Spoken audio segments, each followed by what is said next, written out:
The old saying goes, a dog is a person's best friend. Igor, the therapy dog, and his owner, Tracy Silverthorne, are inseparable. I was diagnosed with only 50% kidney function, and I was warned if I didn't get my blood pressure down, I would be on dialysis in 2 to 5 years. And that was probably almost 12 years ago. Tracy has been living with diabetes for most of her life. She says having Igor at her side has been life-changing. It lowered my blood pressure. I will never be without a dog again.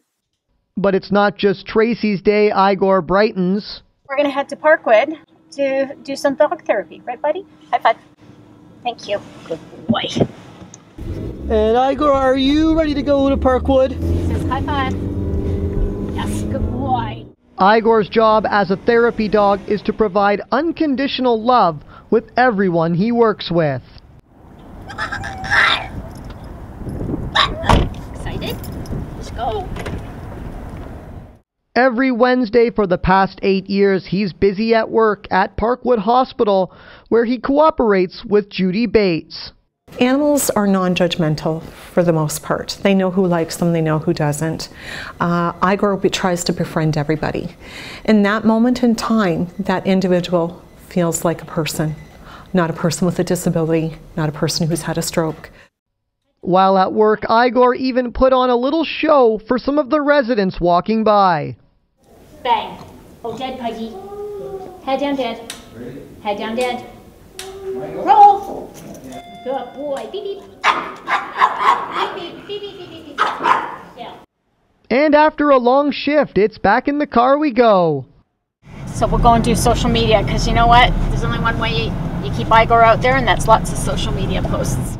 Social media, you're asking yourself? Well, yes, he has his own Facebook and Twitter pages with pictures of himself to provide online therapy, and he even has his own calendar that gets mailed out.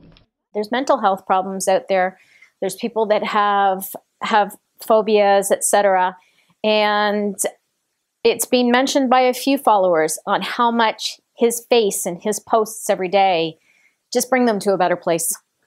Tracy says the best type of therapy has 4 legs. It gives you that warm, fuzzy feeling. And it's also great because that warm, fuzzy feeling never leaves our house. They're with us. They're our family. But for Igor, it's all about bringing that smile out, just one treat at a time. Eric Tashner, Fanshawe Learns. Hey, dancer. How are ya?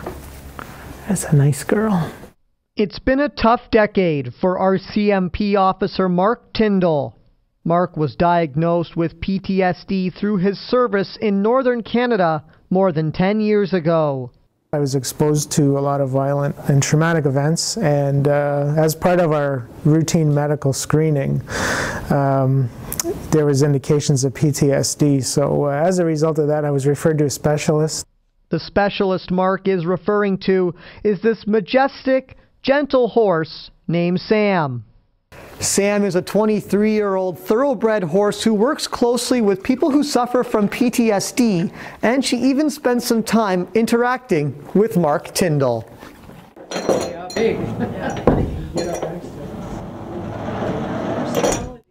Mark discovered Heartwood Equine Therapy through a pilot project at Parkwood Hospital. I had flashbacks to incidents from the north, flashbacks to the point where I couldn't remember what I'd been doing just prior to having one. I was hypervigilant, on guard all the time. The therapy takes place on a farm outside of London in a large open arena that's connected to a stable. It involves a little bit of movement in the arena, some activities where a person can be successful with the horse. So it's different. It's totally different. It also involves a connection. We call it a heart connection. The horses are trained to feel emotions, and after that, they are connected immediately with the person they are working with. They will sense the emotion, which is the energy of the person with them, and they'll mirror it back to the facilitator. And then it's up to us to interpret that. After several sessions, the horse and person become more comfortable around each other, and this is when the person's behavior begins to change. Lynn says she has seen lives change and then people begin to trot in the opposite direction. You know, they stand a little bit taller with each session that they come. They're not rounded with pain, they're up. I see more confidence, I see more light in their eyes, more brightness. Although Mark hasn't been completely cured, the therapy has changed his life and has shaped him into the person he has become. It was definitely a positive thing, and it was noticed by my family and my friends, and it was something that continues to this day, because these horses do keep us grounded. To any naysayers out there, Mark has made a new friend that is connected with him forever. Eric Tashner, Fanshawe Learns.